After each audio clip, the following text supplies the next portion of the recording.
ग्रीष्मकालीन अवकाश में भारतीय भाषा समर कैंप का आदेश हुआ। उसी क्रम में आज आपके समक्ष मैं प्रस्तुत हूँ और कुछ महत्वपूर्ण बिंदुओं के साथ, जैसे भारत की नदियाँ प्रमुख और भारत के प्रमुख पर्वतीय जो पर्वत माउंटेन है उनके बारे में आपसे मैं चर्चा करूँ। ये एक बेसिक जानकारी है जो हम सभी को होनी चाहिए कि हमारे देश में कितनी नदियाँ हैं, उत्तर में कितनी हैं, दक्षिण में कितनी हैं, और what is the significance of river in daily life. नदी का महत्व क्या है हमारे जीवन में, यह हमें यहाँ पर पढ़ना है। कितने लोगों को पता है नदी का महत्व, कुछ पता है? हाँ बेटा बताओ।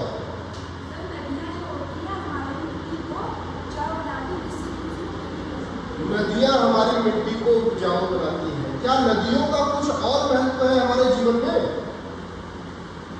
नदियों से हमें क्या मिलता है? नदियों से हमें क्या मिलता है? तेज बोलिए। पानी मिलता है। Very good. और वह पानी हमारे जीवन को चलायमान करने के लिए अत्यंत आवश्यक है। हम खेती के लिए, सिंचाई के लिए पानी चाहिए, पीने के लिए पानी चाहिए, जानवरों के लिए पानी चाहिए, और इससे भी एक महत्वपूर्ण चीज है, हाइड्रो इलेक्ट्रिसिटी जनरेट करने के लिए, बिजली उत्पादन करने के लिए भी हमको पानी की आवश्यकता होती है। तो आज हम इन्हीं महत्वपूर्ण बिंदुओं के बारे में आपसे विमर्श करेंगे। और देश की जो सब सर्वप्रमुख नदियां हैं, हम नदियों को दो भाग में बांटते हैं अपने देश की, ज्योग्राफी के हिसाब से, भूगोल के हिसाब से। एक हिमालयन रिवर और दूसरी पेनिनसुलर रिवर।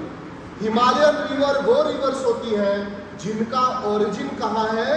हिमालय में है, हिमालय की रेंज में है, और ये सतत वाहिनी होती है, अर्थात इसमें वर्ष भर पानी रहता है।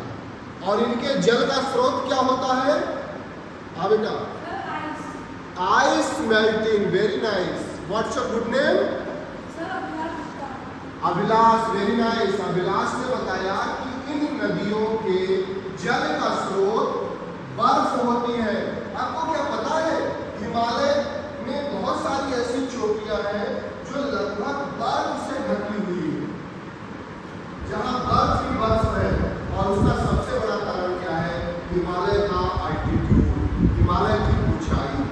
तो नदियों का पहला जो डिवीजन है वो मेजर हिमालयन रिवर्स है, और उसमें जो सर्वप्रमुख नदी, भारत की सबसे लंबी नदी, भारत की सबसे पवित्र नदी, धार्मिक दृष्टिकोण से, आर्थिक दृष्टिकोण से, सामाजिक दृष्टिकोण से, सांस्कृतिक दृष्टिकोण से जिस नदी को इस देश की जीवन रेखा कहा जाता है, कम से कम उत्तर भारत की जीवन रेखा, वह हमारी पवित्र नदी गंगा, जिनकी लगभग 2500 किलोमीटर इनके ओरिजिन से लेकर, अर्थात गंगोत्री से लेकर गंगा सागर तक इनकी जो दूरी है वह 2500 किलोमीटर के आसपास है, जो देश की सबसे बड़ी नदी का दर्जा इसे मिला।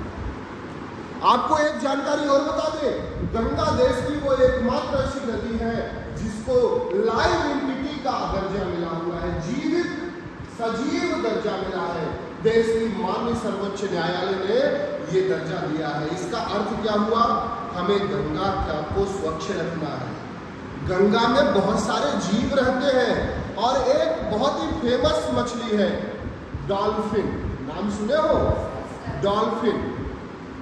और गैंगेटिक डॉल्फिन जो है वह स्वच्छ गंगा के जल में ही निवास करती है। तो इसको भी संरक्षण करने के लिए हमारी सरकार लगातार प्रयासरत है। सरकार ने कई योजनाएं चलाई हैं गंगा को स्वच्छ करने के लिए। तो गंगा सबसे पहली नदी है हिमालयन रिवर्स में, दूसरी यमुना, तीसरी ब्रह्मपुत्रा और चौथी इंडस। तो ये हिमालयन रिवर्स हो गई। अब नदियों का जो विभाजन है, वह दूसरा जो विभाजन है वो पेनिनसुलर रिवर्स। पेनिनसुलर रिवर्स का मतलब समझते हैं?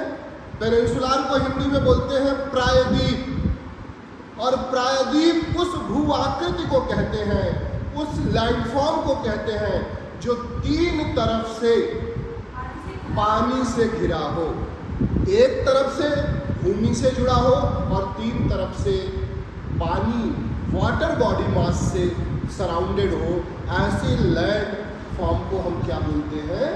पेनिनसुला। और अगर भारत के आकार को देखेंगे, भारत के मानचित्र को देखेंगे, तो भारत के उत्तर में आप देखोगे तो हिमालय है, दक्षिण में देखोगे तो हिंद महासागर है, पूरब में देखोगे तो बे ऑफ बंगाल है, पश्चिम में देखोगे तो अरब सागर है। अर्थात भारत तीन तरह से बड़ी जलराशियों से घिरा हुआ है। भारत का जो दक्षिणी भाग है और उत्तर की तरफ वह हिमालय, और हिमालय के बाद चाइना से जुड़ा हुआ है। अर्थात तीन तरफ से जुड़े होने के कारण जलराशि से दक्षिण भारतीय भू आकृति को प्रायद्वीपीय भारत का भी नाम से पुकारा जाता है। तो कुछ समझ में आया कि नहीं?